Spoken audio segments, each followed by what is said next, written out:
Las compañías farmacéuticas han intentado una y otra vez tratar la enfermedad de Alzheimer apuntando a una proteína del cerebro llamada beta-amiloide. Y una y otra vez han fracasado. Biogen Inc. y Eisai-Co. se sumaron esta semana a las filas de las compañías frustradas que dedicaron años a caros tratamientos experimentales que no resultaron útiles. Ahora muchos científicos y desarrolladores de drogas se preguntan si podría ser momento de buscar otra forma de tratar la enfermedad que compromete la memoria. El cerebro ha sido una caja negra para los investigadores en drogas, pero concentrarse en la proteína beta-amiloide se consideró durante mucho tiempo la mayor esperanza para tratar la misteriosa enfermedad que afecta a millones de estadounidenses y sus familias. Para muchos, la hipótesis se convirtió en un artículo de fe, lo que llevó a gastar miles de millones de dólares en investigación y realizar pruebas clínicas con miles de pacientes.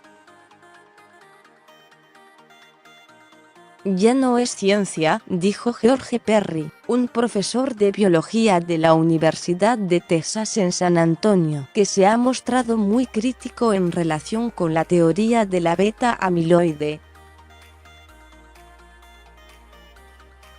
Se ha transformado en una religión. Biogen y Eisai interrumpirán 2 pruebas en etapa avanzada destinadas a evaluar la eficacia y la seguridad de la droga, aducanumab, que ha costado a los socios más de $830 millones en los últimos 3 años.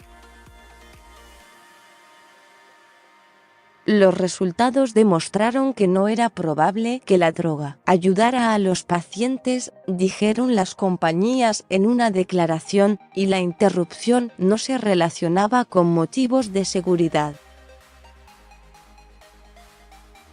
Las compañías dijeron que continuarían trabajando juntas en otros tratamientos contra el Alzheimer. Sin excusas, la beta-amiloide es una proteína presente en el cerebro que, en el caso de las personas que padecen Alzheimer, se acumula en placas. Las compañías farmacéuticas han trabajado con la idea de que al reducir la beta-amiloide con drogas podrían detener la enfermedad.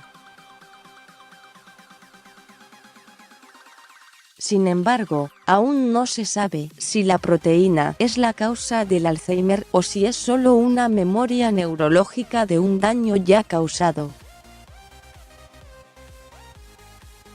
El último fracaso, luego del de similares drogas experimentales de Merck & Co., Eli Lilly & Co.